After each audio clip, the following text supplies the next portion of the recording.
За сайн байна уу? За би өнөөдөр болохоор use effect-ийн талаар ярих гэж байгаа. Тэгээд use effect-ийн талаар ярихын тулд яг тийх нь хизээ хэрхэн рендер хийдэг вэ гэдэг зүйлээс хамаарат одоо use effect маань өөрөө ажилтдаг байгаа байхгүй юу? Энэ яадаг вэ гэхээр use state маань болохоор ингээд аливаа зүйлийг нь автаад хийхэд те одоо тэр маань ингэж ажилтдаг. Эхлээд mounting үе дээр use effect маань тэг байхсан бол одоо тэрийг нэгээр нэмэх хасах гингүүд одоо нөгөө өмнөх дээрээ харъя л да. Энийг ингээд нэгээр нэмэх хасах үед тэнгүүд одоо биднэрт одоо энэ мэдээлэл маань хурж ирдэ шүү дээ. Энэ YouTube-ээс нь бичлэг орлоо гэдэг үед яадаг вэ гэдэг асуулт байгаа байхгүй юу? Одоо live ирлээ гэдэг зүйлийг ингэж харуулж байдаг шүү дээ. Тэнгүүд энэ дээр одоо бидний ашиглагддаг use effect маань ингэж одоо ашиглагддаг байх нэ гэсэн тайлбартаагаар эхлэе. За одоо тэнгүүдээ би функц дээр очиж. За const биш би нэгэ use effect мэдээж импортлж оруулж ирнэ. Тэгээ use effect-ийг өөрөг нь ашиглахад болохоор их амархан зүгээр л функц бичиж байгаа юм шиг функц дуудаж байгаа юм шиг ашигладаг. Тэгээ функцэн дотроо callback функц ашиглагддаг байгаа. Мэдээж харах юм бол одоо энэ нэг сая заавар байлаа л да. Тэр зааврыг харах юм бол илүү их бас ойлгомжтой заавар байгаа. За тэгээд ард талд нь болохоор defense гэдэг use effect ингээд эхлээд callback функц бичигддэг. Тэгээд дарнаас defense list гэдэг. Энэ нь яг юу вэ гэхээр ямар одоо хувьсгчийг өөрчлөгдөхөөр энийг хэвлэх юм бэ ч юм. За одоо бүгдээрээ нэг консоль лог. Тэгээд энэ маань хизээ ажиллах юм бэ гэх тийм. За одоо би энэ нэг юу хаарэ. Ямар зүйлийг одоо ямар нэгэн зүйлийг хүссэн үедээ ажиллуулахын тулд заяа.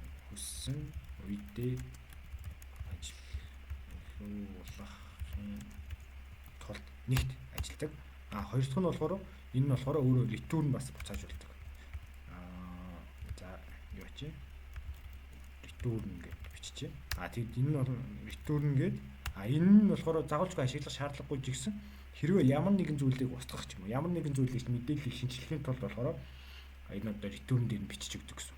Одоо юу гэх юм? Set number одоо энэ маань ажиллаад дууссан. Одоо буцаага тийг болгочихоо гэхэд одоо set number би энэ дээр одоо юу л та 1 байлгаж байгаа, 2 болгож байгаа, 3 болгож байгаа. Тэгээд за энэ функц маань ажиллаад дуусчлаа гэдэг дээр нь return-ыг ажиллуулъя гэхэд return маань ажиллана гэсэн үг. За би одоо энэ дээр бөөндөө нэг лог хийж үзээд дэлгэцэн дээр хараад байгаа юм тий.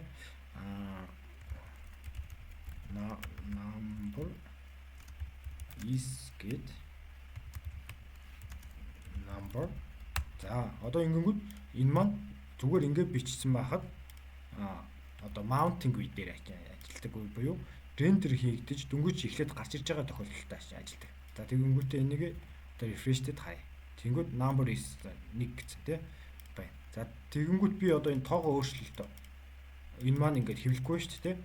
Тэгэнгүүт одоо хэрхэн яаж хүссэн үедээ ажиллуулахын тулд гингүүд одоо би энэ хувьсгчийг чагнаад энэ хувьсгч маань өөрөө ажиллахаар энэ нэг одоо консолыг хэвлэдэг болгоё гэдэг зүйлийг бичье.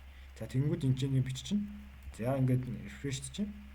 За 1 2 3 4 5. Энэ одоо энэ хувьсгчийг чагнаарай. Энэ хувьсгч маань өөрчлөгдөх юм бол чи надад хэвлэж өгнө шүү гэдэг агуулгыг би энэ бичсэн гэсэн. Одоо хасгад муу адилхан ажиллана гэсэн үг. За ингээд use effect. Хэрвээ одоо би магадгүй ямар нэгэн функцийг одоо энэ чинь нэг таймер тавиад тэр таймер маань ажилласныхаа дараа энэ функц маань дахиад тэр таймер ашиглахгүй гэж болно л доо. Болно шүү дээ. Тэгэнгүүт энэ чинь тэр таймерыг устгаж өгдөг юм. Тэгээ энэ return дээр return гээд за одоо тэнгүүтээ number болчихлоо. Set number тэг болгочих. За одоо энэ дээр яг юу болох вэ гэхээр эхлээд number хэвлэн тэ. Тэгэнгүүт тэрийг тэг болоход дахиж одоо 2 удаа хэвлэх юм. Тийм зүйл болно гэсэн үг. За би refresh тэгээд энийг устгачих. Сая харсан юм бол ингээд mount-ыг үе дээр ажиллаж байна. За тэнгууд одоо 1 болно шүү дээ, тий. 1 болгосноо буцаа тэг болгож байна.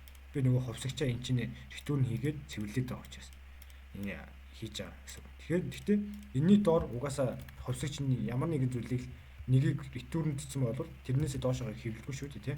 Тэгэхээр энд эдгээр ингээд хүчингүй болно гэсэн. За би нэг одоо set number гэнгүүт тий 100 гэж бичиж үжил та.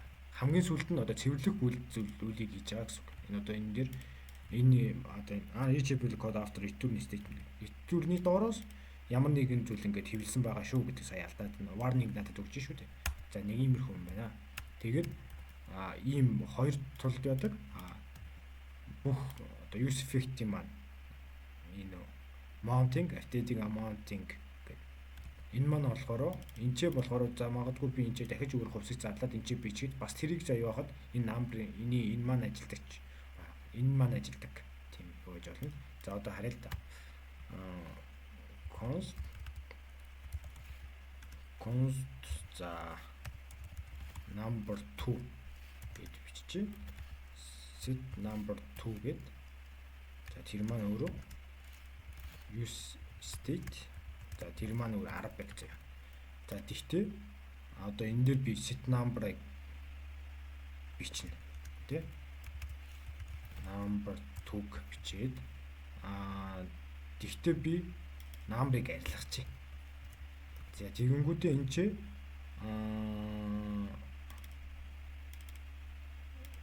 set number энийг одоо би number-аар хөдөлгөөд байл та тийм number-ыг 1 болгоё.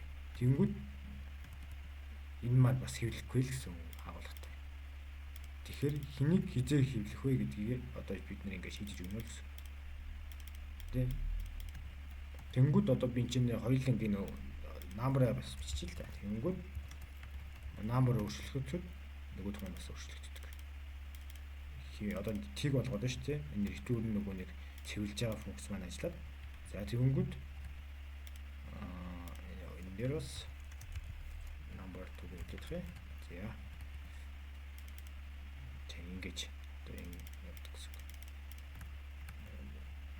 Number 2 нэг number 2 юм уу number. За тэгэнгүүт одоо би энэ дээр бас дахиад нэг энэ дээр дахиж set number 2 энийг биш нэг жишээ болох. Number 2-с хасах 1. За ингэж бичиж болж байна. За тэгэнгүүт би одоо хасах дээр нь биччихсэн.